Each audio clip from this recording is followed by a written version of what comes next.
Where is my coffee? Kalmado ngunit madiing wika ni Kevin Simpson sa kanyang sekretarya. CEO ng Simpson International Shipping Corporation si Kevin. Maraming nagsasabi na matandang binata na raw siya kahit 39 pa lang naman siya. Sandali lang po sir, titimplahin ko na po. Nanginginig na sagot ni Mrs. Reynes. 3 buwan na kitang sekretarya, Mrs. Reynes, pero hindi pa rin umuusad ang utak mo. How many times do I have to tell you na pagdating ko, dapat nakahanda ng kape ko sa mesa? Anyang hindi na itinago ang galit na nararamdaman. Sorry po sir, sandali lang po talaga to. Napahagod na lang si Kevin sa kanyang noo habang sinusundan ng tingin ng kanyang sekretarya. Napakunot noo pa siya nang makita ang isang puting envelope doon. Nang buksan niya yon, resignation letter yun ng ginang. Sir, ito na po ang kape nyo. Anito nang pumasok sa loob ng kanyang opisina. Halatang nanginginig ang kamay nito dahil gumagalaw ang tray na bitbit nito. Mrs. Reyes, simula niya. Po, sir. Inilapag nito ang kape sa kanyang lamesa bago tumayo ng tuwid. You can resign immediately if that's what you want. But make sure na may ipapalit ka sa pwesto mo. I'll pay you double if ever. Oho, saan naman ho ako kukuha ng kapalit ko? That's not my problem anymore. Pero sir, bakit hindi na lang kayo mag-hire sa HR? My decision is final. Hindi mo ba alam na napakahirap humanap ng papalit sa'yo? Nasa policy din ng kumpanya na dapat 2 weeks bago ang effectivity ng resignation. Hindi pwedeng effective today agad. Napayo ko ito. Saka kung desidido ka na talagang mag-resign, sundin mo lang ang gusto ko. Kung may makuha ka bukas na kapalit mo, then you may leave. Isa pa, hindi ba mas pabor naman sa'yo ang sinasabi ko dahil babayaran naman kita? At least may pera ka sa pag-alis mo sa kumpanya ko. Hindi ito nakasagot at yumuko na lamang. Pero hindi nakaligtas kay Kevin ang paggalaw-galaw ng mga labi nito na parang may ibinubulong. Now, kung wala ka nang sasabihin, lumabas ka na at gawin mo na ang mga trabaho mo habang hindi pa finalize tong pagre-resign mo. Sige po, sir. Dumaan ng maghapon na puro trabaho lang ang ginawa ni Mrs. Reynes at Kevin. At nang umuwi ang ginang sa bahay, iniisip pa rin ito kung papaano makakawala sa malasatanas na amo. Maganda sanang magtrabaho rito dahil mataas ang sahod, pero dangal naman ito ang nakasalalay. Kung pagalitan kasi ito ni Kevin kapag nagkakamali, parang hindi na ito tao. Hi, Tia Nelia. Masayang bungad ni Bettina nang pumasok sa bahay ng mga ito ang kanyang tiyahin. Bettina? Po. Naku, Bettina, ikaw nga. Nagtaka si Bettina dahil parang nagliwanag ang mukha nito bago siya yakapin ng mahigpit. Ako nga po, Tia Nelia. May problema ho ba? Bumitaw muna ito at masuyong hinaplos ang pisngi niya na parang santo. Mayroon kung hindi mo ko pagbibigyan. Ho? Ano naman ho yun, Tia? Hindi ba bagong graduate ka sa kursong sekretarial? Oho, may maire-recommenda ho ba kayong trabaho? Aba, oo. Yun ba ang dahilan kaya ka na parito sa lungsod? Oho, sana. Baka ho kasi swertehin ako. Alam niyo naman ho na gipit ngayon si tatay. Ako na lang ho kasing inaasahan niyang makakatulong sa gastusin sa amin at sa pampaaral kina Nancy at Peter. Paliwanag niya sa kanyang tiya Nelia na kapatid ng yumao niyang ina. Sa Maynila ito naninirahan dahil narito ang trabaho at pamilya. Naku, tamang-tama ang dating mo, pamangkin. Nag-resign ako sa trabaho ko at nangangailangan ngayon si Sir Kevin ng kapalit. Ho? Nag-resign ho kayo? Bakit naman ho? May bago na kasi akong papasukan trabaho. Paano ho yung inalisan nyo? Ikaw nga ang papalit sa akin. Ayaw mo ba? Aba, gusto ho. Gustong-gusto, Tia. Ano ho ba mga kailangan kong gawin? Saka, mabait ho ba yung amo nyo? Napabuntong hininga to. Yun na nga, Bettina. Hindi mabait si Sir Kevin. Baka di mo kayanin.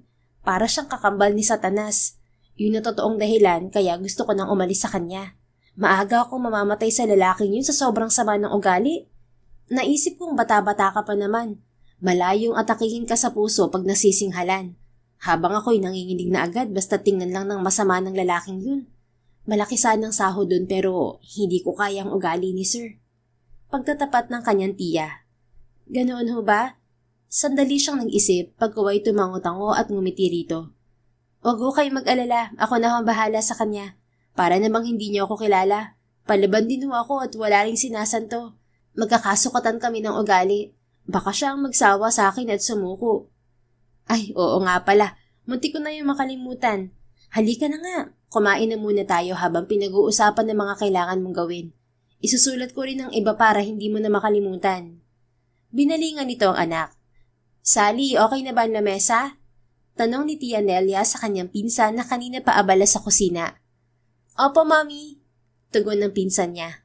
Yun, halika na Bettina. Doon na lang natin to pag-usapan. Isa pa, dito ka na rin muna tumira. Mas mahal naman kung uupa ka pa sa iba.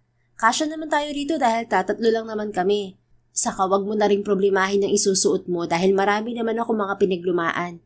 Pero mga bago-bago pa rin naman. Medyo tumaba na ako kaya natambak na lang sa kwarto namin ng tiyo Nelson mo. Anang kanyang tiya. Naku, maraming salamat ho talaga tiya. Napakalaking tulong na ho nito sa amin. Ay sus, sino pa ba magtutulungan kundi tayo-tayo rin lang? Tinapik-tapik nito ang braso niya bago sila nagtungong kusina. Doon ay sinabi ng kanyang tiya kung ano ang mga dapat niyang gawin at kung ano ang mga dapat niyang pakatandaan pagdating sa ugali ng magiging boss niya.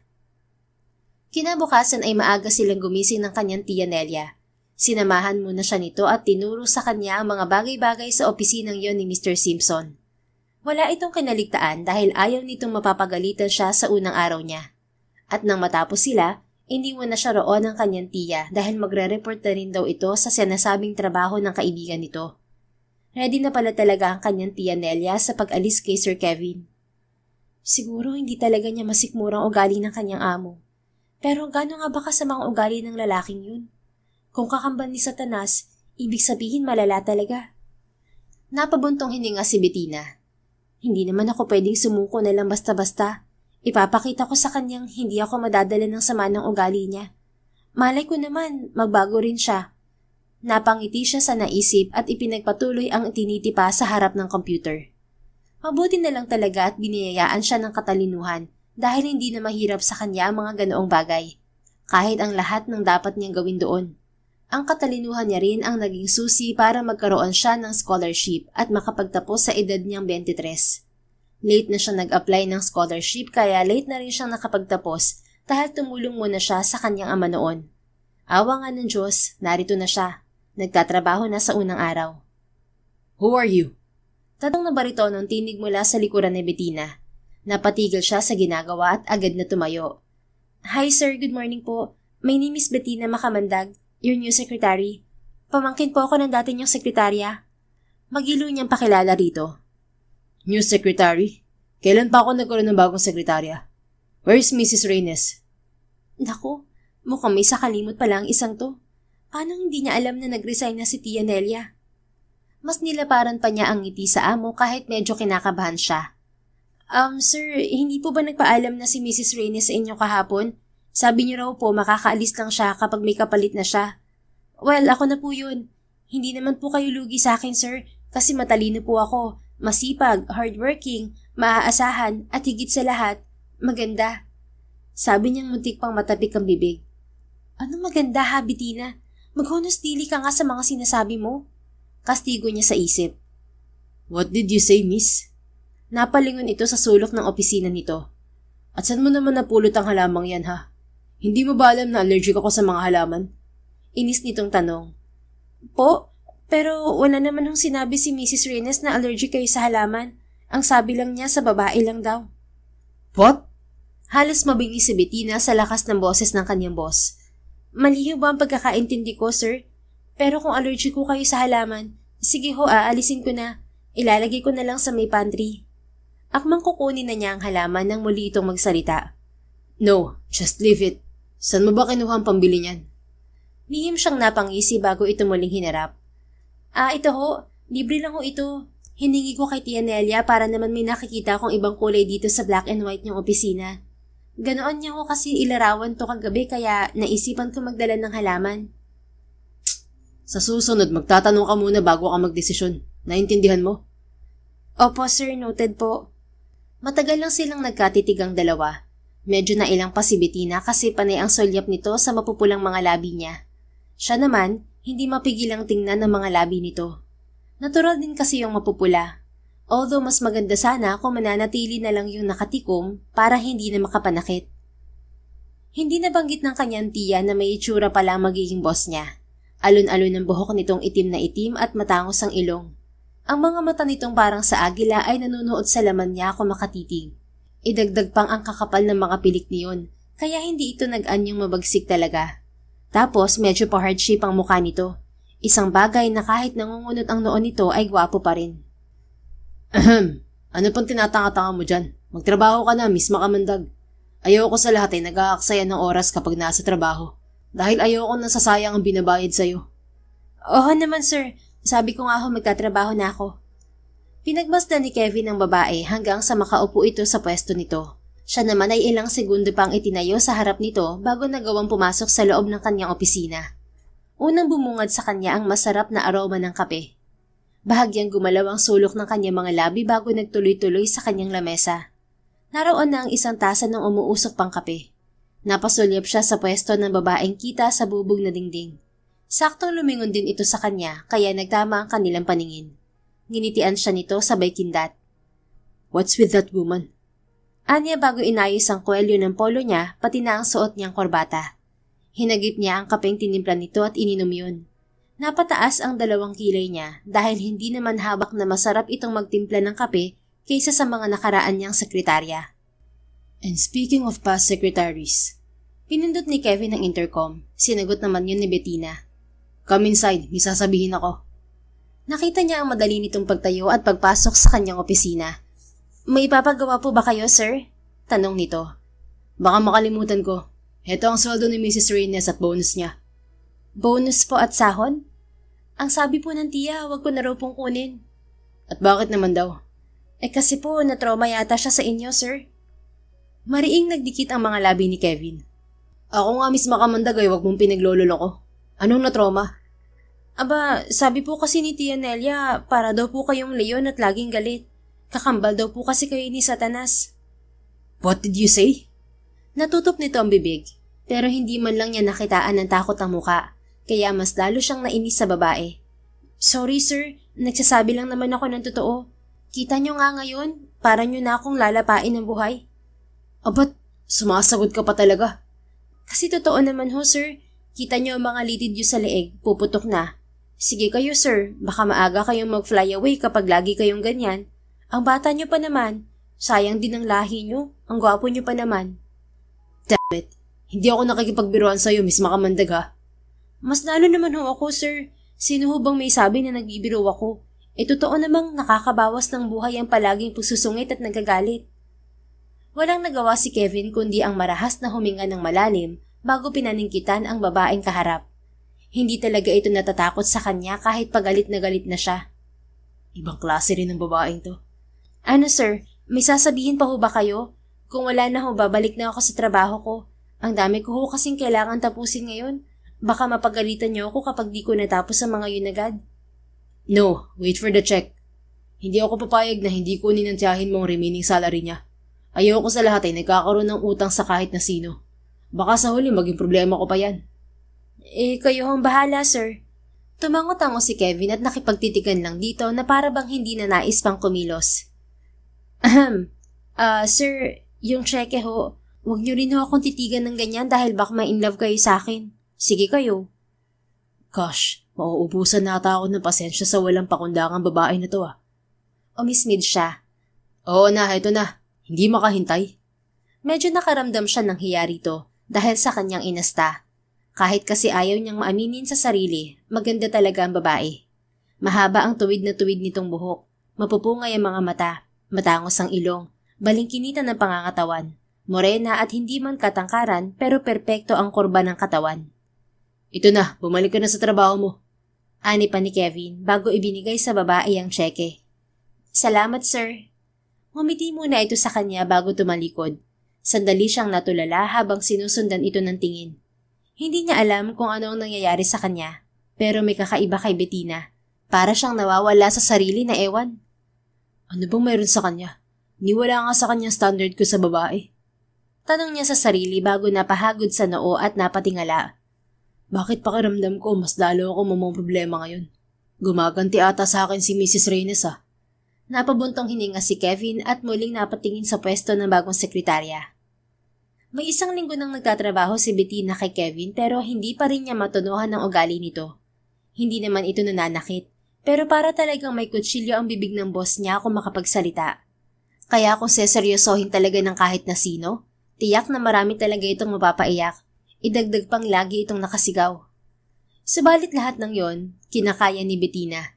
Hindi rin naman kasi ito umubra sa kanya. Kagaya na lamang ngayon. Dammit! Nagulat si Sir Kevin nang bigla siyang pumasok sa opisina nito. Nainom ito ng kape at kita niyang bahagya yun tumapon sa lamesa. What the heck, Miss Makamandag? Hindi ko ba marunong kumatok? Kumatok naman ho, sir. Baka hindi niyo lang narinig. Katwiran niyang may paskil ng ngiti. Gusto niyang umiti pa rin kahit kita namang nagsisimula ng magising ang dragon niyang amo. Baka mamaya magbuga na naman ito ng apoy. Ewan, bakit ka ba narito? Wala ka bang ginagawa? Naku sir, mukhang tumatanda na nga kayo. What? Nakalimutan niyo hong may board meeting ka ngayon. Dadating ho ang mga kapatid niyo at ama, kaya ipapaalala ko lang po sana na ngayon na yon. Muling napamura ang kanyang boss nang marinig ang sinabi niya, pagkaway tumayo ito. Let's go. Malalaki ang mga hakbang nitong lumabas ng opisina nito kasunod siya. Dire-diretso sila sa conference room. Naabutan nila roon ang mga board member at nahihinuhan niyang ang tatlong kapatid nito dahil kamukha yun ng lalaki at ang ama nito na matikas pa rin ang anyo kahit maedad na. Morning. Let's start. Anito sabay upo. Mataman silang nakinig sa nagsasalita sa unahan. Ngunit bad news ang ibinungad nitong report sa CEO. Kitang-kita ni Bettina kung paanong ang malalayon nitong mukha ay mas lalo pang bumagsik. What the heck is that? Kaya aga-aga ganyang report sa ibubungad niyo sa akin? Hindi na nakatiis na bulyaw ni Kevin, kaya natahimik ang lahat. Kevin, saway ng ama nitong si Mr. Godofredo Simpson. No, Dad. They're all incompetent. Saan ka man nakakita ng ganyang trabaho? We lost not just hundreds of thousands, but millions. Sir, sisingit sana si Bettina dahil kita niyang natatakot na ang mga kamiting nito.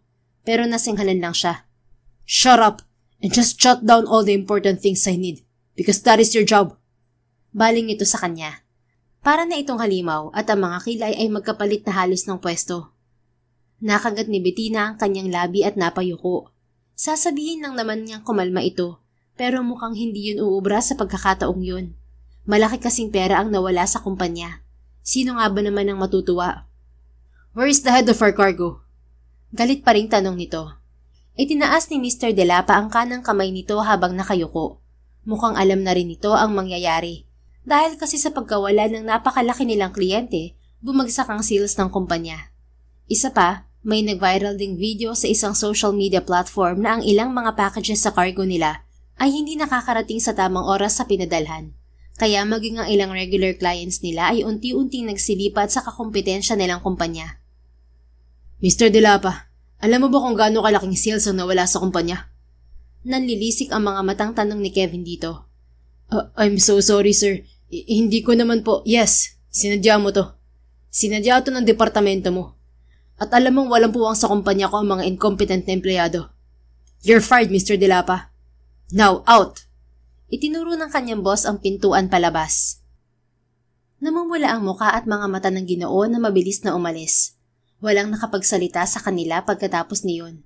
Kahit si Bettina, ang ama at mga kapatid ni Kevin ay natigilan din. Get out, all of you! Sunod na sigaw ni Kevin. Kevin, you're overdoing it. Hindi kita tinuruang maging ganito. Saway ng ama nito. No, Dad. Enough with your sermons. I need to be alone now. Walang nagawa ang lahat kundi ang sundin to. Pero bago lumabas si Bettina, nag-iwan siya ng note dito sa isang post-it. Nangahaba na ang sungay niyo, sir. Iyon ang inilagay niya. At bago siya lumabas, nakita pa niya kung paano siya nito tiningnan. Pigil naman niya ang matawa ng malakas. Hindi niya alam kung anong kapilyahan ang dumapo sa utak niya at sa kasagsagan ng galit ni Kevin ay nagawa pa niyang mang-asar. May 30 minuto siguro bago lumabas ng conference room si Kevin at nagtungo ito sa opisina nito. Nakaupo lang si Bettina sa kanyang mesa habang inoorganisa ang lahat ng schedule ng boss niya. Hindi niya ito pinansin dahil alam niyang galit pa rin to. Make me a cup of coffee. Make it black. Utos nito bago mabilis siyang tinalikuran. Nakahinga ng maluwag si Bettina sa narinig. Akala ko magiging dragon na naman siya eh. Mukhang tinamaan sa sinabi ko. Mabuti na rin naman kung ganun. Diyos ko, ano ba namang klaseng ugali yun? Pati tatay niya takot sa kanya. Pwes, ibahin niya ako. Hindi ako takot sa kanya. Anong kung boss siya? Wala naman siyang karapatang manigaw sa mga tao niya. Tumayo siya at may ngiti sa mga labing ipinagtimpla ng kape ang amo. Bulungan ko kaya ang kapeng to at sabihin na pabaitin na si sir. Natawa siya sa naisip at napailing at naglakad na pabalik sa opisina ni Sir Kevin.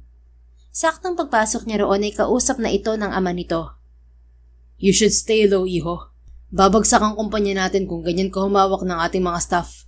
Nasa kalagitnaan pa lang tayo ng taon pero ilang tauhan na rin ang napatalsik mo. It's not a good behavior of a CEO, son. Hindi lang tao ang mawawala sa atin sa hinaharap. Maging ang negosyo natin dahil sa ginagawa mo. Mahabang wika ng matandang Simpson habang ibinababa niya ang kape sa mesa ni Kevin. Tahimik lang naman to. Mag-asawa ka na kaya, son, para hindi ganyang kainit ang ulo mo. Suwestyon pa ng ama nito. Napatingin silang pareho sa may edad na lalaki. Pagkatapos, nakita niyang tumingin sa gawin niya si Kevin. At bakit naman pati pag-aasawa ko nasama sa usapang to, Dad? Hindi naman yun kagaya ng negosyo na madaling patakbuhin. And Miss Makamandag, get out now, bago pa kita masigawan. Huwag kang chismosa. Sabi ng lalaki sabay baling sa kanya. Napansin pala siyang nakikinig sa usapan. I'm sorry, Sir Kevin. Sir Godofredo, gusto niyo rin po ba ng kape? Magalang na tanong ni Bettina sa Ginoo. Yes, iha. Parang ang kailangan ko ngayon ng caffeine dahil sa pinagkakagawa nitong amo mo. Dad, what? Wala naman akong sinabing masama. Ang sa akin lang, wag mong igaya sa mami mo ang lahat ng babae dito sa mundo. Hindi lahat ay kagaya niya na hindi kontento sa isa. Right, Miss Makamandag? Napatingin muna si Bettina kay Kevin bago mabilis na tumango sa Ginoo. Oo naman, sir. Lalo na ho kapag mahal na mahal ng isang babae ang isang lalaki. Isa pa ho, mas matiisin ng mga babae kaysa sa mga lalaki. Kaya naming magparaya para lamang sa pagmamahal. Kaya rin naming masaktan ng paulit-ulit at magpakatanga. Bibihira ho mga babaeng gumagawa ng ikakasira ng relasyon niya. Lalo na kung may mga anak na siya. Isa yun sa napakalaking pagkakamali na kahit ako, hindi masisikmurang gawin. Si, tama si Miss Makamandag. Kaya kung ako sa'yo, Kevin, itigil mo ng pagmumukmuk mo rito sa opisina mo. Go out, have fun. Find someone like Miss Makamandag. O kaya kung ayaw mo pa rin, baka pwede si Miss Makamandag na lang. Ho? What? Panabay pa nilang wika ni Kevin. Parehas nanlaki ang kanilang mga mata na tila ba nandiri sa sinabi ng matanda. Natawa si Mr. Simpson. What? Pwede naman, hindi ba? Pareho naman kayong walang sabit. Right, Miss Makamandag? Oho, wala nga ho kasi mas mahalaga po sa akin na magtrabaho. Nahihiyang tugon niya. Kita mo na, Kevin, hindi lahat ng babae. Priority ang kanilang mga sariling kaligayahan. May kagaya ni Miss Makamandag na masipag at nakikita kong mabait na anak at kapatid siya. Saka maganda rin siya. Napakaswerte mo rito sa sekretarya mo. Tama ba ulit akong para sa pamilya mong ginagawa mong to, Miss Makamandag? Muli ay tanong sa kanya ng matanda. Oho, paano niyo ho nalaman? Because I can see it in you. Hindi may kakailang mapagmahal kang tao, lalo na sa pamilya mo. Enough. Mahina pero mariing putol ni Kevin sa usapan nila ng ama nito. Napatingin siya rito. Enough saying Miss Makamandag, Dad. Nakakarindi. Isa pa, hindi ba nanghihingi ng kape si Daddy Bettina? Bakit inuuna mo ang pakikipagkwentuhan sa kanya?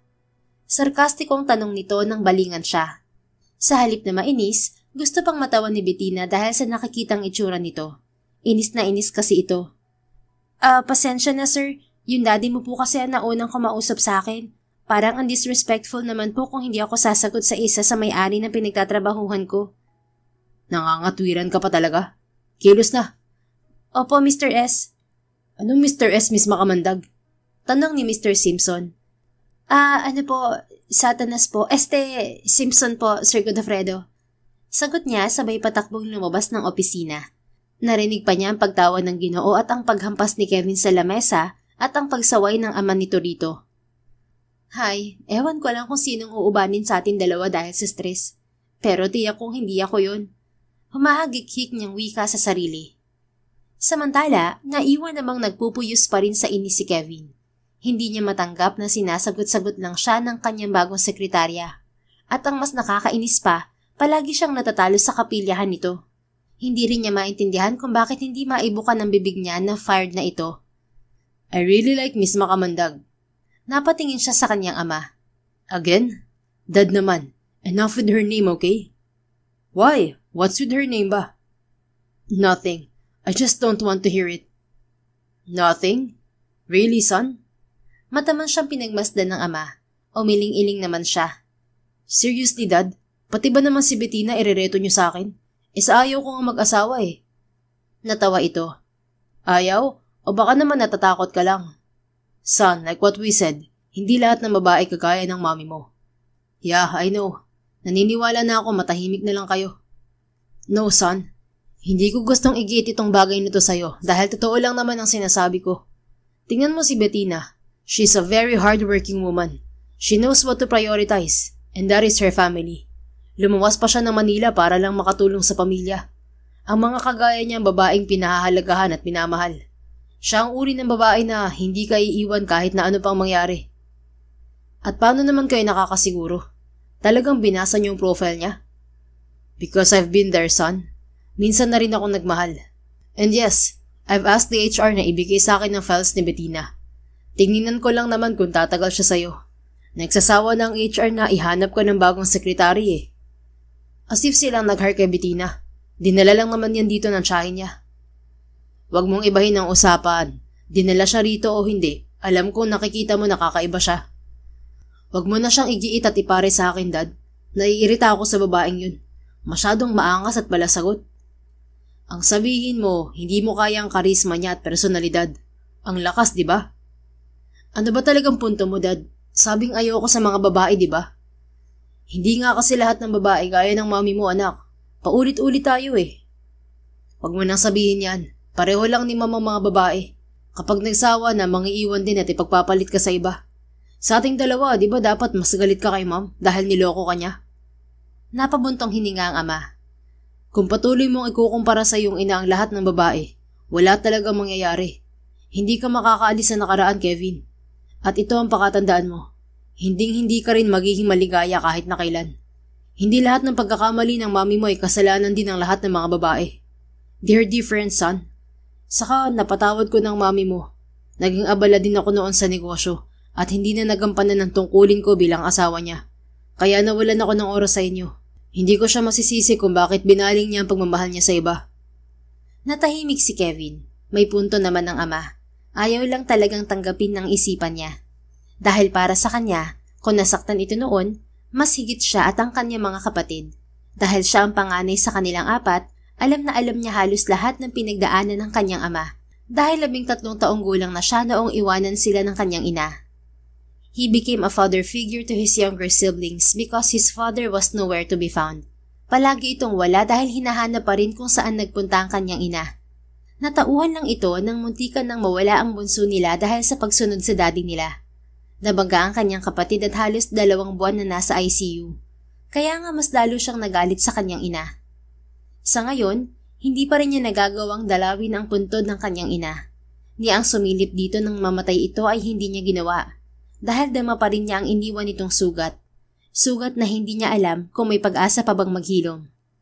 Just think about it, Kevin. Hindi ka na rin bumabata. Kailangan mo na talaga ng taong aalalay sa tabi mo. But you know, love comes unexpectedly. Baka hindi mo namamalayan. Nahulog ka na pala. Makahulog ang wika pa ng kanyang ama. Hindi siguro mangyayari yun, Dad. No, Kevin. Huwag ka magsalita ng tapos dahil hindi mo naman hawak ang kapalaran mo. At sino namang may hawak ng kapalaran ko? Ang nasa itaas. At kapag nangyari yon, just trust him, okay? Napailing na lang si Kevin. Hindi na pinatulan ng sinabi ng ama. Iniba na lang niya ang usapan at pinalik yun sa negosyo.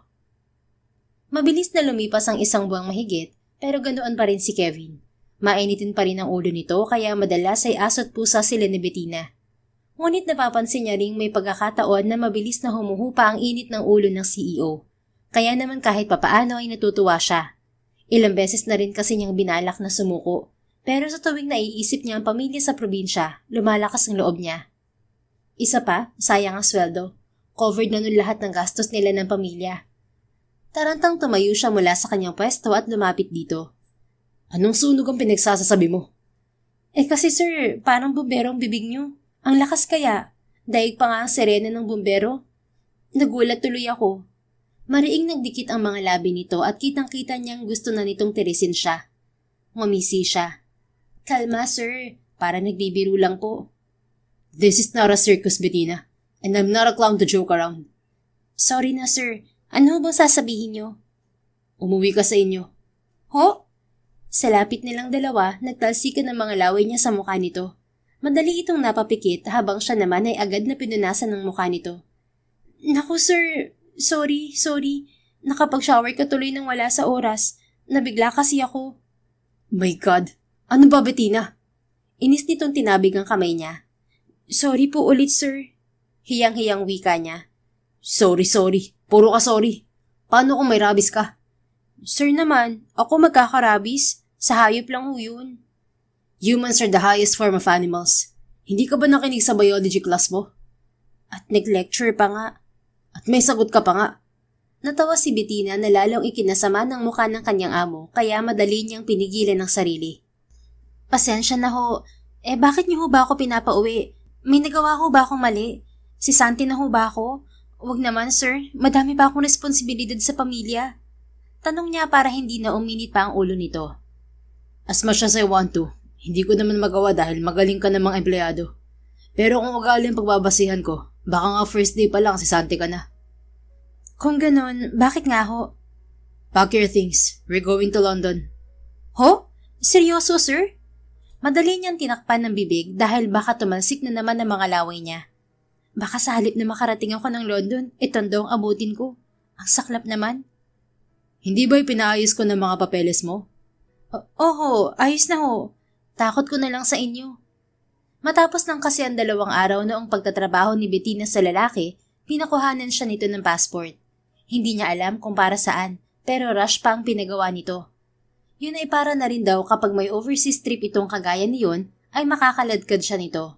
Kasama raw yun sa trabaho niya. I already got your visas. May mga bagong investors ang kumpanya na kailangan kong i-meet sa isang araw sa London.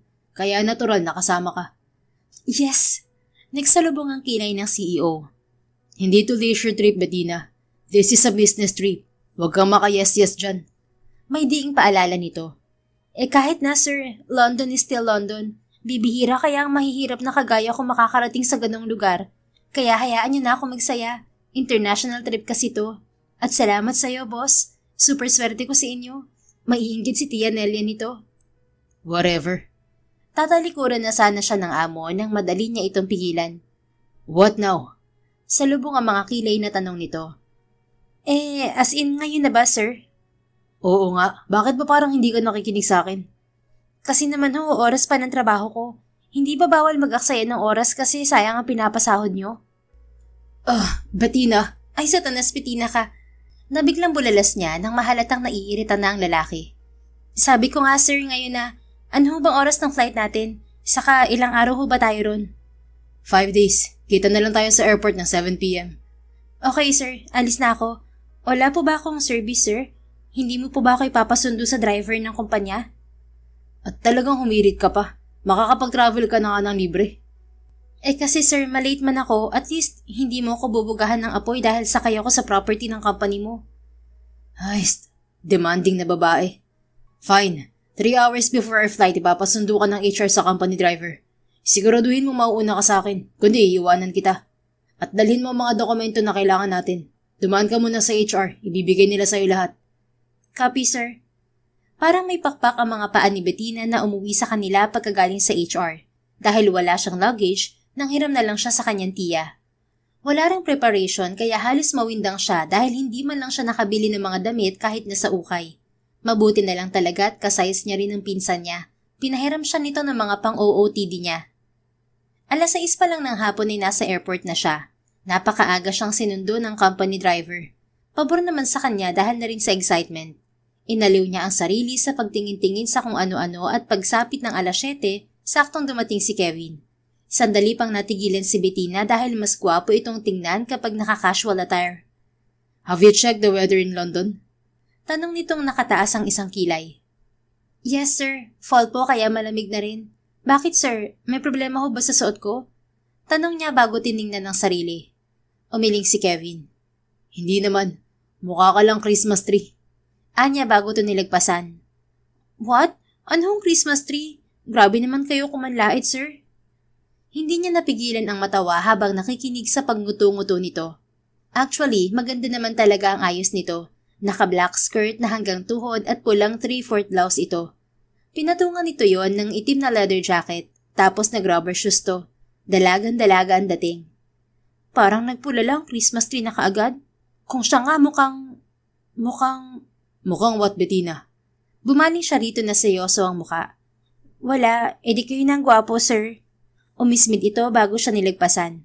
Natawang muli si Kevin, pero dagliring tumigil nang muling humarap si Bettina. Ayaw niyang ipakita rito na naaaliw siya rito. Anong airline tayo, sir? Tanong nito. Sandali siyang natigilan. Nalimutan na niyang nasa airport nga pala sila. Tumikhim siya. Follow me. Tahimik namang sumunod sa kanya ang babae. Huminto sila sa tapat ng airline na kanilang sasakyan.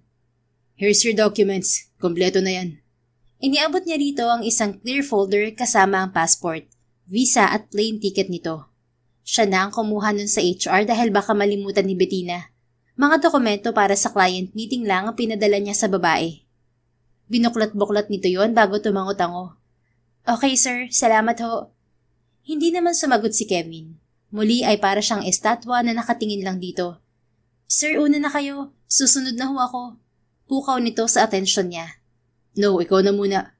Ho, bakit ho? Para masabi ko sa'yo mga dapat mong gawin habang nasa likuran mo ako kapag may hindi ka alam. Napangiti ito. Wow naman, sir. Concerned yarn? Ayoko lang magbiyaheng mag-isa. Pero seryoso, sir. May tinatago rin pala kayong kabaitan.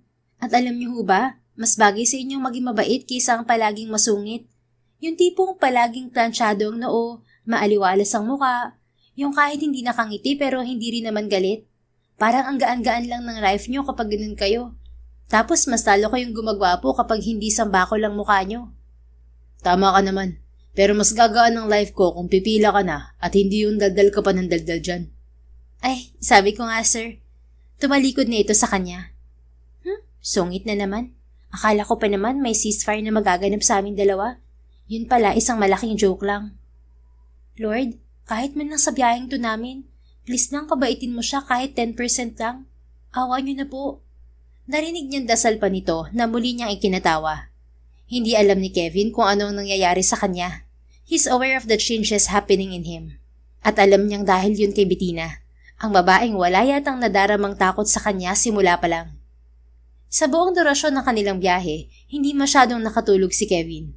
Naka-business class naman sila. Kaso, mas madalas ay nakikita niya ang sariling nakatitig sa mukha ng tulog na tulog niyang sekretarya. Ewan ba niya, pero sa mga sandaling yon, may kung anong pinupukaw ito sa kanya. Maganda naman talaga ang babae at pansinan niya yon nung unang araw nito. Pero mas lalo itong gumaganda habang natutulog, kahit pagulo-gulo ang buhok nito at nakanganga. I'm getting really insane because of her.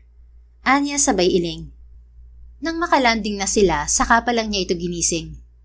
Bettina, wake up. Dahan-dahang nagmulat ang mga mata nitong lalong namungay. Sir? Anito sa namamaos na tinig kaya agad siyang napalunok. Ang sexy kasi niyong pakinggan. Sir, nasa na po tayo? Untag nito sa kanya. Narito na tayo. Panay kasi ang tulog mo kaya hindi mo alam na kanina pa tayo naglanding. Pagsusuplado niya. Ho? Naku, pasensya na ho sir. Ang sarap ho kasi palang matulog sa eroplano kapag business class. Ang komportable rin ho. Malamang na komportable. Nasa business class nga tayo, hindi ba? Pero sa lahat yata ng pasahero, ikaw lang ang nagsabing masarap matulog sa eroplano. Hindi mo ba naisip na anytime pwede itong bumagsak? Ang nega nyo naman sir. Hindi ba pwedeng palagi lang ligtas? Kasi tingnan nyo sir, kung sa tuwing sasakay kayo ng eroplano at iisipin na babagsak to, bakit pa kayo sumakay? Hindi ba dapat wag na lang? Saka kapag positibo ang iniisip mo, positibo rin ang magiging resulta. Ganun yun, sir. Kaya wag kayong nega dyan. Sus! At nakuha mo pa talagang magpaliwanag. Alam mo, Bettina, hindi lahat ng bagay masasabi nating aayon sa sinasabi ng isip natin. May mga pagkakataon, o mas marami pa nga, nakabaliktaran nito ang nangyayari. Kasi paano ka naman matututo sa buhay kung tuwid at patag ang nilalakaran mong landas? Paano ka magiging matatag? Kaya nga merong bako-bakong daan at zigzag dahil ganun talaga ang buhay. Hindi palaging bilog ang mundo at hindi palaging nasa ibabaw ka nito. Wala na akong sinabi dahil tama naman kayo. Pero sir, masarap po talagang matulog dito sa eroplano kahit pa itong first time ko. Tapos sa business class pa. Promise. Nagtaas pa ito ng kamay na animoy nanunumpa. Hindi na napigilan ni Kevin ang matawa sa harap nito at kitang-kita niyang parang natuklaw ng ahas ang kaniyang kaharap. O bakit? Masama na rin bang tumawa sa ngayon? Sarkastiko ang tanong niya rito. Naku sir, hindi ho. In fact, mas gusto ko kayong tumatawa. Mas gwapo ho kayo. Ay, natampal nito ang bibig at madaling nag-iwas ng tingin. Tumawa siyang muli. Alam ko namang gwapo ako. Pero alam ko rin na kailangan na nating bumaba kasi baka mamaya madala tayo pabalik nitong eroplano sa Pilipinas. We have a job to do, remember? Ay, oo nga sir. Sabi ko nga ho. Tara na. Nagmamadaling tumayo si Bettina. Hindi naman nawawala ang ngiti sa kanya mga labing sinundan ang madaldal na babae. Dumiretso na sila sa hotel na kanilang tutuluyan. What do you mean I reserved only one suite room? Can you please recheck your system? Because I know that I reserved two.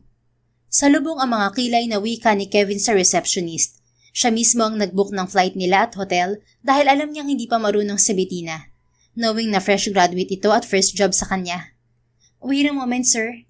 Ilang sandali lang naman ang hinintay niya bago siya nito muling tiningnan. Upon triple checking it, sir, you really reserved only one suite room. Damn it. Sir, relax. Pwede namang kumuha ng isa pang room.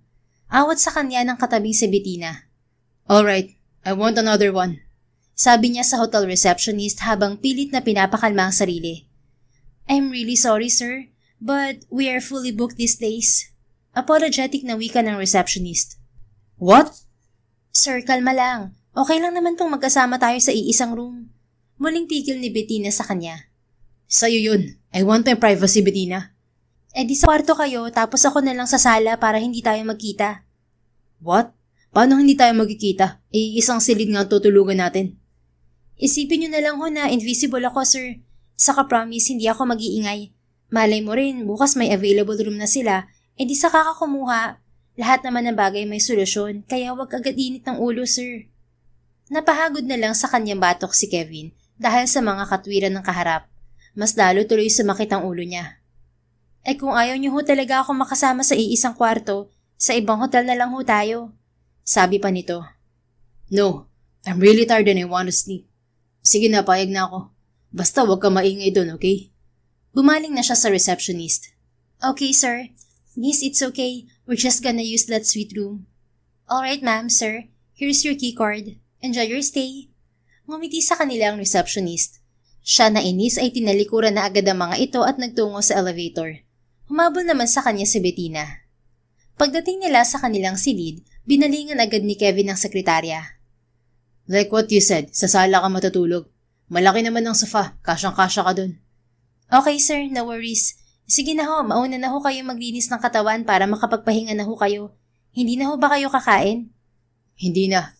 Ikaw kung gusto mo mag-order ka na lang sa room service. Sabihin mo na lang na i-charge sa pangalan ko. Sige po sir.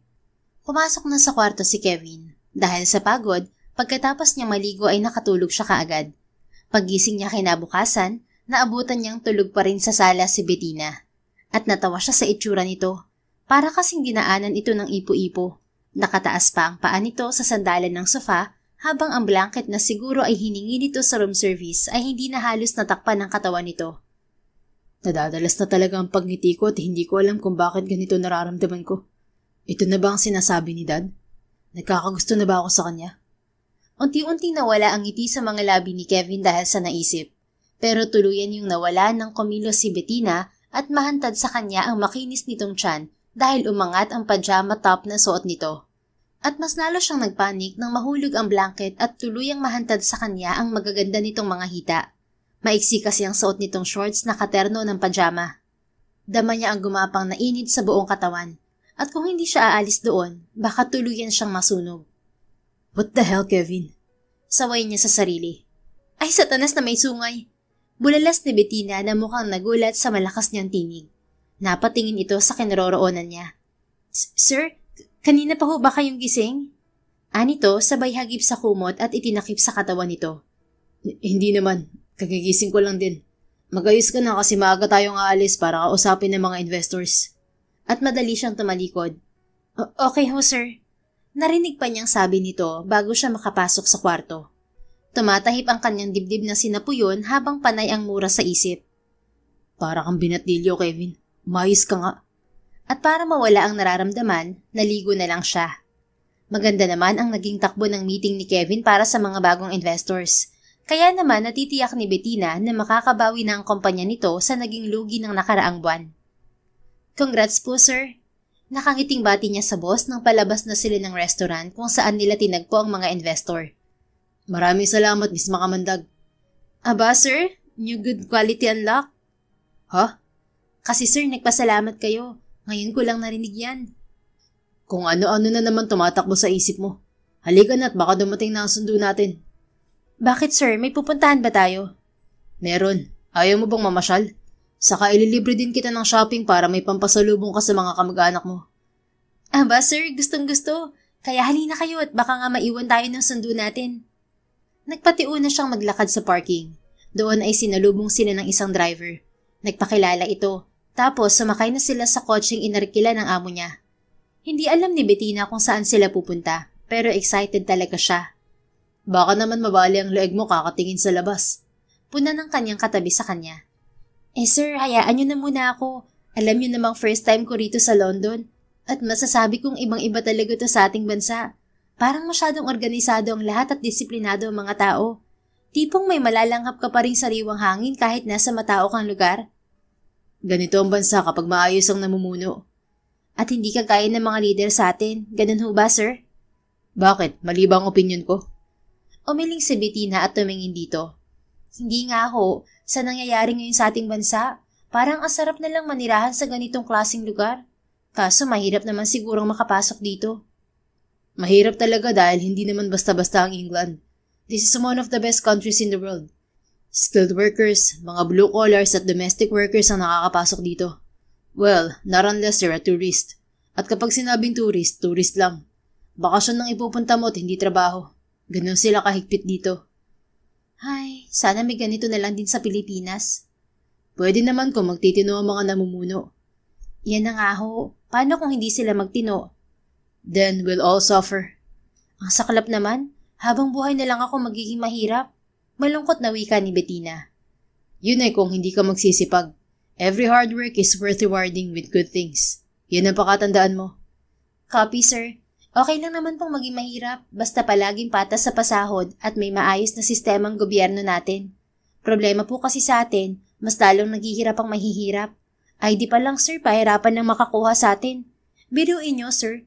Ilang ahensyang pinagdaanan ko bago ako nakakuha ng valid ID ha. Kung hindi ko yun inasikaso, baka hindi ako nakaluwas ng Maynila at hindi nakapagpasa ng requirements sa company mo. Pabigla-bigla pa naman si Tia Nelia na ipinasok akong sekretary mo. Hay, nako na lang talaga, sir. Yan na, dumagal na nga ang sekretarya. Habang tumatagal, parang nagiging musika na sa tenga ni Kevin ang boses at mga reklamo ni Bettina. Nagpatuloy sila sa pagkukwentuhan hanggang sa marating nila ang London Bridge. Una nilang pinuntahan ay ang Horsley Down Steps, isa sa mga nakatagong lugar na madalas makita sa mga larawan ng Tower Bridge ng London. Ang hagdanang ito ay kabilang sa pinakamatandang natitirang hagdan na nagbibigay daan pababa sa ilog ng Thames. Ang ganda naman dito, sir. Lagi po ba kayong nandito? Masayang tanong ni Bettina. Ngayon lang ulit. Naalala ko lang kasi, ito ang paboritong kantahin ni Mami nung bata pa ako. London Bridge. Malungkot nitong sagot na ikinabigla niya. Alam niya kung anong naging papel ng ina nito rito base na rin sa naging usapan nila noon kasama ang ama nito. At alam niyang galit ito sa nanay nito. Palagi niyang kinukwento sa amin noon ng tungkol sa pagbagsak ng London Bridge. Dagdag pa nito. Talaga ho? May kwento pala sa likod ng kantang London Bridge? Hindi ko alam yan ah. Anya na hindi pinahalata ang pagkagulat.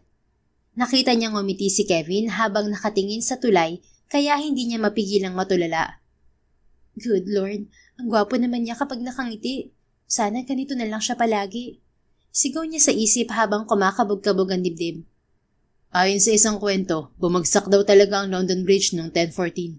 Nang hilahin ito pababa ng pinuno ng Vikings na si Olaf Haraldsson sa panahon ng kanilang pananakop. Bagamat hindi pa ito lubusang napapatunayan, naging inspirasyon to ng ilang sinaunang tula noong 1230. Isa sa mga taludtod ay isinalin bilang London Bridge ay nasira Ang ginto ay napanalunan at maliwanag na kabantugan. Umpisa nito. Pero hindi lang yun ang dahilan. Nasira din ang tulay noong 1281 dahil sa yelo at ilang beses itong naapektuhan ng sunog noong 1600s. Kabilang na ang Great Fire of London noong 1666. Sa kabila ng lahat ng yun, tumagal ang tulay ng halos 600 years. Hindi ito tuluyang bumagsak gaya ng sinasabi sa kanta. Nang tuluyang buwagin ito ng 1831, ginawa yun para palitan ng mas modernong tulay. Wow, gamay na gamay niyo ang kwento, sir ah. Halatang paulit-ulit tong kinukwento ng mami niyo. Pero sir, pwede bang magtanong? Napalingon to sa kanya. Go on, habang nasa mood pa ako. Baka ho kasi ikagalit niyo. Kung hindi ka magtatanong, baka nga. Ay, magtatanong na nga sir. Ito na ho. Nasaan na po pala siya? I mean, yung nanay niyo. Biglang nag-ibang ekspresyon nito. Napadasal tuloy si Bettina kasi baka bigla ito mag-aladrago na naman. She's gone. Tipid nitong sagot. Gone as in fly away to heaven, sir? Kung doon nga siya napunta. I see. Sorry, sir. Ikaw kasi may patanong-tanong ka pang nalalaman. Ang ganda na ng mood niya kanina, sinira mo pa.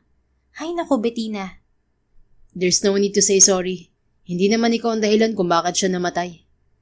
Mas lalong hindi rin kayo ang dahilan yun, ano po? Hindi ito sumagot. Nakatingin lang ito sa malayo na para bang may malalim na iniisip. At hindi mapigilan ni Bettina ang malungkot. Hindi man niya alam ang totoong kwento sa nangyari sa pamilya nito, pero dama pa rin niya ang bigat na dinadala nito sa dibdib. I was 13 back then. Sir? I said I was 13 when she left us and be with another man. And the last time I saw her was that night, when the rain was pouring, while me and my siblings watched our father's most downfall moment of his life. We never saw him crying, but he did that night. Ano pong ibig niyo sabihin, sir? Bumuntong hininga si Kevin at ikinuwento ang pagkawala ng ama sa focus dahil sa kakahabol sa ina hanggang sa maaksidente ang kapatid nito. Grabe din po palang pinagdaanan niyo, sir. Pero hindi po halata sa daddy niyo na dumaan siya sa ganoong sitwasyon noon. Mukha po siyang masiyahin na tatay. Baka pinilit na lang din niyang kalimutan ng pangyayaring yun. Mula nang naaksidente ang kapatid ko, Dad became our father once again. Pero hindi na bumalik pa sa dati ang lahat. Kaya sabihin mo nga sa akin, malibang magtanim ako ng galit sa aking ina, malibang sumbatan ko siya, malibang maniwalang lahat ng babae kagaya niya. Hindi agad nakaimik si Bettina, pero isang bagay ang gusto niyang gawin, at yun ay ang yakapin ito. Na kanyang ang ginawa. Hindi naman pumalag si Kevin at hinayaan lang siya. Tinapik-tapik niya ang likod nito. Tama lang naman sir ang nararamdaman niyo.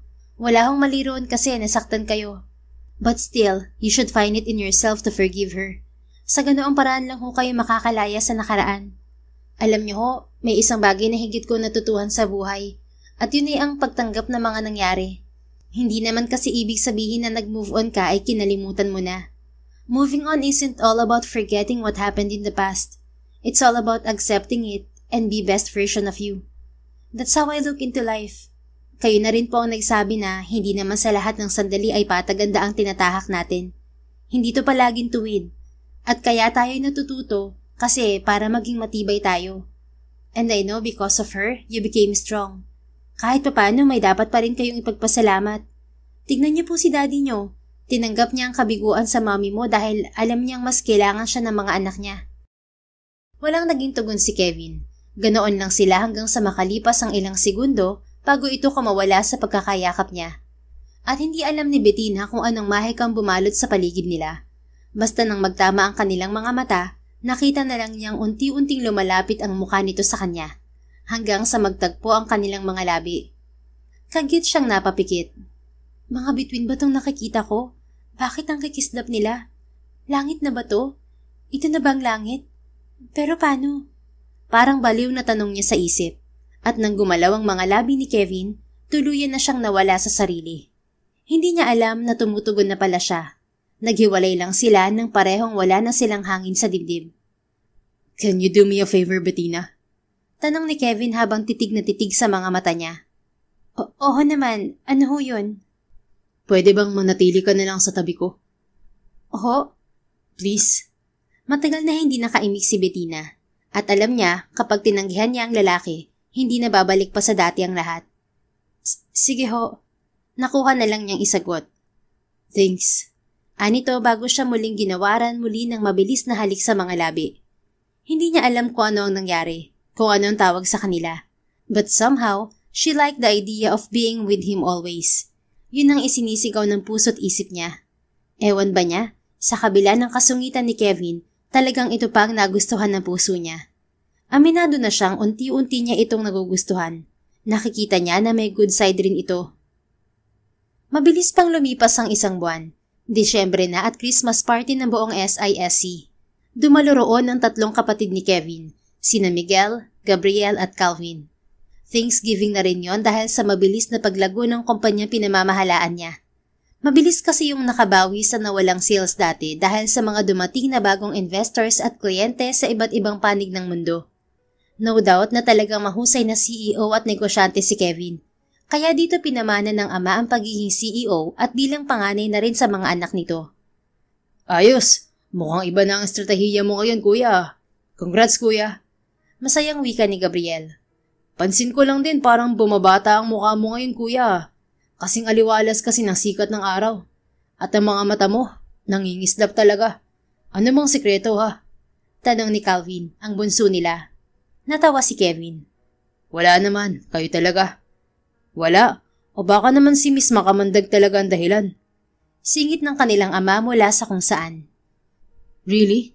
Where is she then? Kanina ko pa nga siyang hindi nakikita. Hindi ba palagi mo siya kabuntot, kuya? Ani Miguel. Napabuntong hininga si Kevin. Ang totoo, kanina pa niya hinahanap ang dalaga. Halos kumpleto na lahat ng mga empleyado roon at ilang minuto na lang ay mag-uumpisa na ang party. Hindi naman ito nagpaalam sa kanya na hindi dadalo. Nasaan na nga kaya siya? Tanong niya sa sarili bago nag-excuse sa ama't mga kapatid. Sinubukan niyang tawagan ng numero nito ngunit hindi naman ito makontak. Bigla tuloy siyang nag-alala. Ano, nasa na siya, kuya? Parang siya yata ang dapat naming purihin dahil binago ka niya. Sabik na tanong ni Gabriel nang balikan niya ang mga ito. I don't really know. Baka kung ano nang nangyari dun ah. Nagpaalam ba sa'yo? Sabi ni Miguel. No, hindi nga eh. Nako, baka nga kung ano nang nangyari. Mabuti pa, puntahan mo na sa kanila. Alamin mo kung naroon siya. Kung wala, aba, ay di hanapin mo. Sulsul pa ni Calvin. Napatingin si Kevin sa kanyang ama. Tumango naman ito. Go on, kami nang bahala rito. Sabi ng ama. Thanks, Dad. Welcome. Sige na, puntahan mo na. Oho. Nagmamadaling binagtas ni Kevin ang elevator, na hindi na niya nakitang nag-apiran ang mga kapatid niya. Tila ba alam na ng mga ito ang susunod na mangyayari. Samantala, napaluha ang ama maging ang mga kapatid ni Bettina nang makita siya ng mga ito na pababa ng tricycle. Unang pagkakataon yon na napawalay siya sa mga kapatid, kaya ibang emosyon ng tuwa ang nararamdaman ng bawat isa sa kanyang pagbabalik. Naku anak, mabuti at nakabisita ka. Wika ng ama. Oho tay, dito ako magna-Noche Buena. Namimiss ko na po kasi kayo. Nakangiting wika niya. Babalik ka ba kaagad sa lungsod, anak? Pagkatapos pa po ng Noche Buena, balik din po ako. Kung wala nga lang sana ho akong trabaho na naghihintay doon, malamang hindi na muna. Gusto ko sana kasing makasama kayo ng matagal. Kahit hanggang maka-New Year ba? Sagot niya. Pero tiyak na hinahanap niya ako ngayon. Hindi na kasi ako nakapagpaalam sa kanya dahil baka pigilan niya ako. Babalik din naman ako kaagad. Dugtong ni Bettina sa isip. Ganoon ba? Pasensya ka na anak ha. Ang dami mo ng sakripisyo sa buhay simula nang mamatay ang iyong ina. Malungkot na wika ng ama. Niyakap niya ito. Nako naman tay, wala pong problema yun. Basta wag niyo pong pababayaan ang sarili niyo dahil kayo na lang ang natitira sa amin. Abay oo naman. Tara na sa loob at na makapagpahinga ka muna. Saka ng kwentuhan kapag nagising ka na. Mabuti pa nga ho, nakakapagod ng biyahe. Maaga talagang umuwi si Bettina para mas maraming oras niyang makasama ang pamilya. Kaya nang magising siya bandang hapon ay nakipagkwentuhan siya sa ama't mga kapatid habang naghahanda ng kanilang ino-Noche Buena. Subalit hindi pa man sumasapit ang hating gabi ay isang kotse ang pumarada sa tapat ng bahay nila na labis niyang ikinagulat. Kay Kevin kasi yun. Sir, paano niyo po nalaman? God, I missed you already. Anang kanyang amo na madali siyang niyakap. Tulalang napakurap-kurap na lang ang mga mata ni Bettina. I thought you left me. I thought may nangyari ng masama sa'yo. I thought, oh God. Mas humigpit pa ang yakap nito sa kanya, kaya hindi na siya halos makahinga. Idagdag pa ang lakas-lakas ng kabog ng kanyang dibdib. I've been calling you kanina pa, but you're not answering. Huwag mo na ulit gagawin yun. Huwag kang aalis nang hindi nagpapaalam sa akin, okay? Nanginginig ang tinig na dagdag pa nito. Wala sa loob na napatango na lang siya. She's speechless. Mula noong galing sila ng London, naging clingy na ang amo niya. Wala naman silang malinaw ng usapan, pero dama niyang may unawaan na sa pagitan nila. Ang kaso, babae siya. At ang mga babae, assurance ang mahalaga na dapat lang namang ginagawa ng isang lalaki kung seryoso ba talaga ito. Bettina, anak? Napukaw ang lumilipad niyang isip dahil sa tinig na yon ng kanyang ama. Madali siyang napahiwalay sa lalaki. Nakita niyang nakatingin na rin ito sa kanyang ama na nasa bungad ng kanilang pintuan. Magandang gabi po, tay. Mano ho. Magalang nasabi ni Kevin bago lumapit sa kanyang ama at nagmano. Laglag ang mga pangang napasunod na lamang ang tingin ni Bettina rito. This is getting out of hand. Kaawaan ka ng Diyos. Sino ka ba, iho? At bakit ka nagmamano? Takang tanong ng kanyang ama bago siya binalingan. Boyfriend po ako ng anak ninyo. Mabilis na wika ni Kevin. Ha? Ho? Sabay nilang bulalas ng kanyang ama kasunod ng sunod-sunod niyang pag-ubo. Oh, okay ka lang, honey? Nag-aalalang wika ng lalaki na madali siyang nilapitan. Okay lang ako, sir. Sir? Ano ba talaga? Boyfriend mo o amo mo tong lalaking to? Bakit sir ang tawag mo tapos siya, honey? Anang kanyang ama. Tay, boss ko rin ho siya.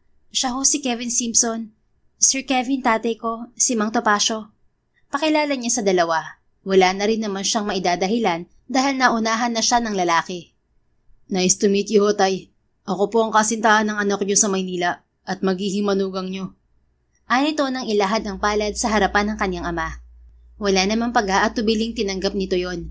Habang si Bettina ay halos lumuwa na ang mga mata sa pagkabigla sa mga pinagsasabi ng lalaki. Ganoon rin ako, iho. Mamanugangin pala kita. Maganda kang lalaki pero matanong ko nga, dito ka rin ba magna-Noche Buena? Oho, yun ho ay kung okay lang sa inyo. Aba nako, ayos na ayos lang naman sa akin.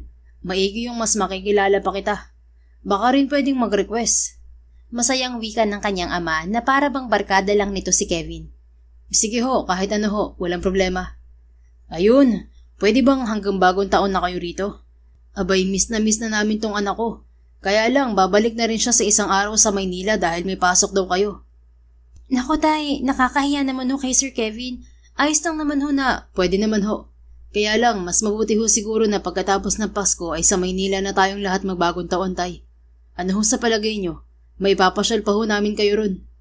Agad na putol ni Kevin sa sasabihin sana ni Bettina. Sir, wala naman ho kaming tutuluyan sa Maynila. Nakakahiya ho kay Tia Nelia. Kontra ni Bettina. No, hindi naman ang Tia Nelia mo lang ang may bahay sa Maynila. I am inviting your family at my house. Ho? Sa bahay nyo? Oo, bakit? Hindi ba pwede? Sir naman. Kevin, just call me Kevin para hindi mo confuse ang mga tao sa kung anong meron sa atin, honey. Nakita niya kung paano kinagat ng dalaga ang labi bago marahang tumango. Okay, Kevin. Teka nga, kayong dalawa, doon na tayo sa loob. Masyado nang mahamog rito. Singit ng ama ni Bettina. Mauna na ho kayo tay, mag-uusap lang ho kami. Sagot ng dalaga. O siya, sige. Bilisan nyo at baka pareho pa kayong magkasakit. Itutuloy ko na muna ang pagluluto. Oho. Pagpasok ni Mang Topacio, muli siyang hinarap ni Bettina. Larawan sa mga mata nito ang pagkalito, kaya isang malalim na buntong hininga ang pinakawalan niya. I'm so sorry for the confusion. I know na dapat noon ko pa to sinabi sa'yo. Pero naging kampante ako. Natakot at nahiya rin. Kasi ang dami-dami kong sinabi nun. Pero dito rin pala ang bagsak ko. May in love din pala ako sa'yo. Sir? Kevin, Bettina. Stop calling me sir kasi tayo na nga, di ba? Oho, sinagot ko na ba kayo? Ang assuming nyo naman, sir. Hindi lang kayo bossy, ah. Sir na naman. Sige ka, kapag hindi ka tumigil, hahalikan kita. At hahayaan kitang makurot ni Mang Topacio. Abat, grabe ka talaga. Ganyan ba ang in love sa akin? Ipapahamak ako? Of course not. Kailan pa naging pahamak ang halik ko? Saka lilinawin ko lang ulit. Tayo na. Kasi kung hindi pa tayo, ano na lang ang tawag mo sa ginagawa natin noon sa loob at labas ng opisina? Flirting? Flirting? Sus Ginoo, hindi ako flirt no? Napangiti ng malapad si Kevin. Kaya nga, hindi ka flirt at hindi ka rin basta-bastang babae. Kaya minahal kita. So, hindi pa ba tayo? Nanilos ang nguso nito. Oo na nga, mapilit ka eh. Grabe naman, hindi man lang ako niligawan. Shortcut agad. Napailing siya. Pasensya na kung nagmamadali ako, Bettina. Mahal lang kita at ayaw kong mawala ka sa buhay ko. Kaya pagbibigyan kita dyan sa sinabi mo. Liligawan pa rin kita. Natakot lang talaga ako dahil hinihintay kita sa party pero hindi ko dumating. Pasensya na. Hindi na ako nagpaalam dahil alam ko namang di ka papayag na hindi ako umattend dun. Para sa akin kasi, sayang ang isang araw na ilalaan ko para kina tatay. Kaya kahit may paraffle pa kayo sa party at posible ako manalo, mas pinili kong umuwi na lang. Nagpasa naman ako ng leave sa HR. Nagpasa ka? Pinirmahan ko? Hindi, daddy mo ang pumirma. Siya na raw ang bahala magsabi sa'yo eh. Shoot, pinagkaisahan nila ako. Alam pala nila na wala ka pero di nila sinabi. Anyway, basta tayo na okay? Masaya rin ako na narito. Hindi ko tinapos ang party dahil mas gusto ko rin nakasama ka at ang family mo. Ibig bang sabihin nito, hindi ka na magsusungit? At bakit naman nasama yun sa usapan? Kasi nga mahal mo ko. At kung mahal mo nga ako, dapat hindi ka na masungit. Napatirik ang mga mata ni Kevin sa ere. Oo na, para sa'yo. Kinuha pa niya ang kamay nito at hinagka ng ibabaw niyon. Dama niyang kilig na kilig si Bettina dahil impit pa itong tumili. So okay na ba tayo sa usapan natin? Dito tayo magpapasko tapos sa bahay ko naman ng New Year. Ano sa tingin mo? I also wanted to formally announce a relationship to my family.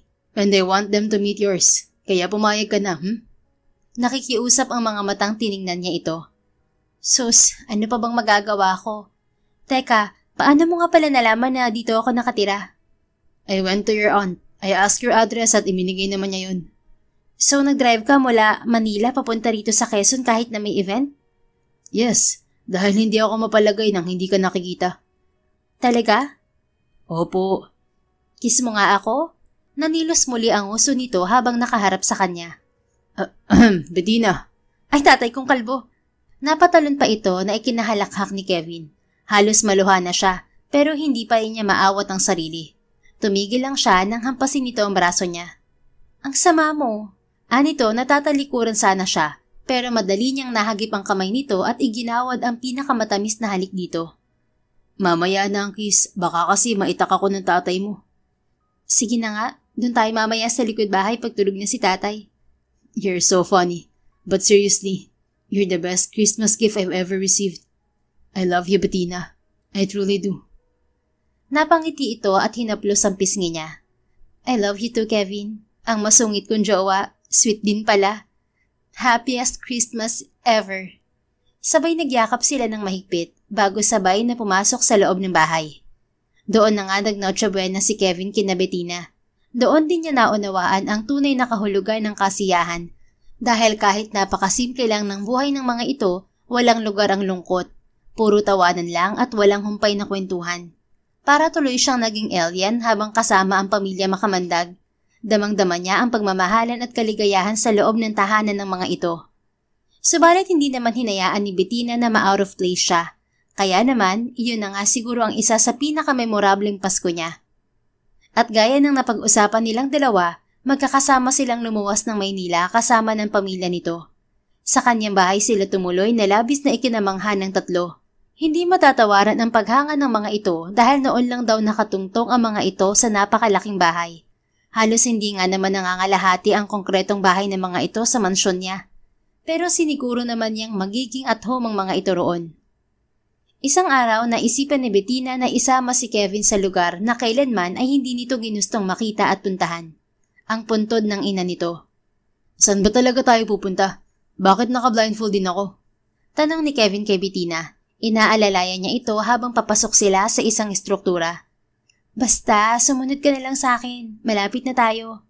Gusto niyang isurpresa ang kasintahan, kaya nagpa-drive siya patungo sa lugar na yon sa company driver gamit ang kotse ng lalaki. Humingi rin siya ng permiso sa ama nito bilang respeto na rin dito. May iba ka pa bang gift sa akin? You don't have to do that. You were already enough to be my Christmas gift. Hay, ang kulit mo talaga. Hindi naman to Christmas gift. Well, sabihin na natin gano'n na nga para maging malaya ka. Now, alisin mo na ang blindfold mo. Utos niya rito. Huminga ito ng malalim bago inalis ang piring. Nakapikit pa rin ito na tila ba alam na kung nasaan sila. Namayani ang napakahabang katahimikan sa kanila, ni hindi ito gumagalaw sa kinatatayuan at hindi pa rin nagbubukas ng mga mata. Nakaramdam ng lungkot si Bettina. It's okay kung hindi mo pa kaya. Wag na lang muna.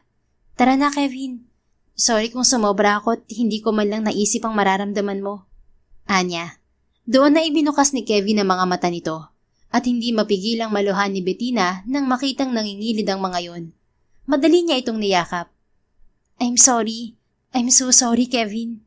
Garalgal ang tinig ng wika niya. No, you don't have to say that kasi wala ka namang kasalanan. Mas tamang pasalamatan kita kasi naisip mong gawin to. Siguro nga panahon na para harapin ko si Mommy. Sagot nitong umiiyak na rin. Humigpit din ang pagkakayakap nito sa kanya. Oh, thanks God. Akala ko galit ka na. Ayoko pa namang pausukin ang ilong mo na parang dragon. What? Now I'm a dragon? Bakit? Ayaw mo ba? Gusto mo bangkalang na lang?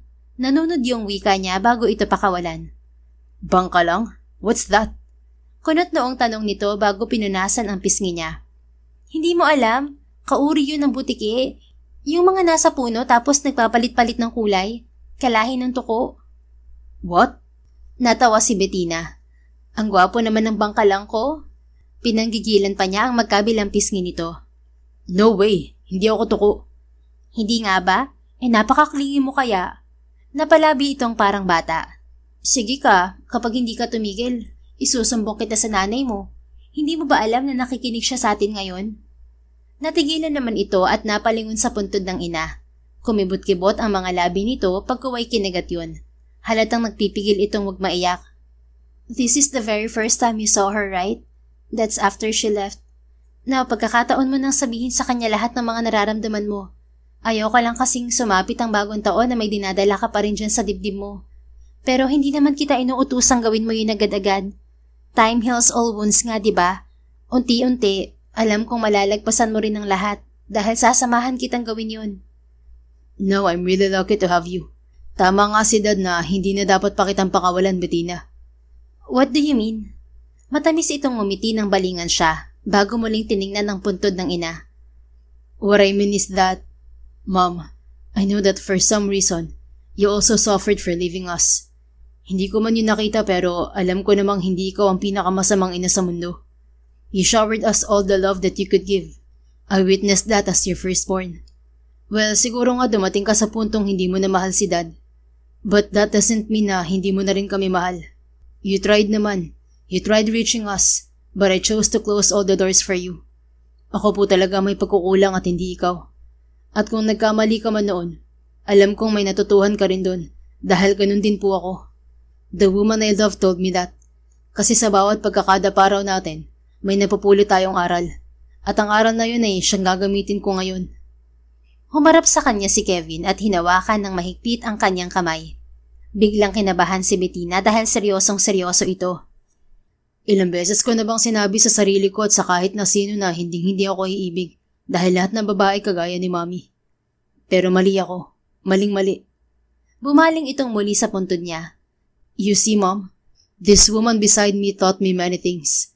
Tinuruan niya ako magpatawad, ngumiti, mabawasan na pagiging masungit. Higit sa lahat, tinuruan niya ako maging taong muli. She put a rainbow in my world. And at some part of my heart, I know that she's not like you. I know that she will love me through thick and thin. All through my worst. Kaya nga, naisip ko na rin gawin to kasi ayoko na talagang mawala ka pa sa akin. At sa harap ng mami ko, I want to offer you something bigger. I want to offer a promise of a lifetime with me. Will you marry me, Bettina Makamandag? Ha? Napakurap-kurap siya hanggang sa mangilid ang luha niya. Because right at that moment, Kevin was kneeling on the floor with a small red velvet box in his hand. At nang buksan nito yon, tumambad sa kanya ang isang kulay pink na diamond ring. I love you, Bettina. At ayokong matapos pang nararamdaman kong saya sa puso ko. Dahil alam ko, ikaw lang ang tanging tao na makakagawa nito sa akin. Malaki man ang agwat ng edad natin, pero tingin ko mas matured ka pa sa akin. So yeah, I'm sincerely offering you my name. Will you accept it? Oo naman. Oo. At madali niya itong niyuko at hinalikan sa mga labi habang sunod-sunod na pumapatak ang kanyang mga luha. I love you, Kevin. I love you so much. Mahal na mahal rin kita, Bettina. Sagot nito sabay singhot bago isinuot ang singsing sa daliri niya. Pagkatapos, muli siya nitong hinagkan. Napangiti na lang si Bettina. Matapos ang mahabang pagtatago ni Kevin sa mundo nito, nakatagpo rin ito ng taong magmamahal din dito ng totoo. At siya yun. Pag-uwi nila sa mansyon nito, agad nilang inanunsyo ang magandang balita. Tinawagan din ni Kevin ng pamilya nito, kaya napaaga ang masayang pagsasalo-salo nila. Doon ay agad na pinagplanuhan ang kanilang kasal dahil hindi na raw bumabata si Kevin. Wala naman iyong kaso kay Bettina dahil alam naman niya sa sarili niyang mahal niya ang lalaki at ayaw na rin niyang mawalay pa rito. Kaya pagkalipas pa ng 3 buwan, kasal na sila. Hindi naman siya pinatigil ni Kevin sa pagtatrabaho kahit pa nga ito na rin ang umako ng responsibilidad niya sa kanyang pamilya dahil mag-asawa na sila. At ang mag-asawa raw magkaramay sa lahat ng sandali. Sabalit nang mabuntis siya at manganak pagkalipas ng 1.5 taon, pinahinto muna siya nito pansamantala para matutukan ang kanilang pamilya. Nagusto rin naman niya. At mula noon, palagi nakasuporta si Bettina sa asawa. Lagi niyang ipinaparamdam dito kung gaano niya ito kamahal at kung gaano siya kakontento sa buhay na meron sila. Hindi man perpekto, pero nanatili ang tiwala, respeto at pag-ibig sa isa't isa. Tunay ngang bawat tao ay may katapat at may nakalaan na makakasama mo habang buhay. Sinong mag-aakala na ang lalaking tulad ni Kevin na ayaw sa mga babae ay biglang magbabago sa pagdating ng isang babaeng pilya at taliwas sa standards niya. Pero kapag totoo, hindi mo mapipigilan. Kahit gaano ka pa katagal nagtayo ng pader, darating at darating ang isang taong kayang lampasan yun at paulit-ulit na pipiliing manatili sa'yo. The end. Kung nagustuhan mo ang istoryang ito, please don't forget to like, comment, and share it with your friends. Your support really makes a difference. Thank you and see you sa ating next story. Keep safe and be blessed.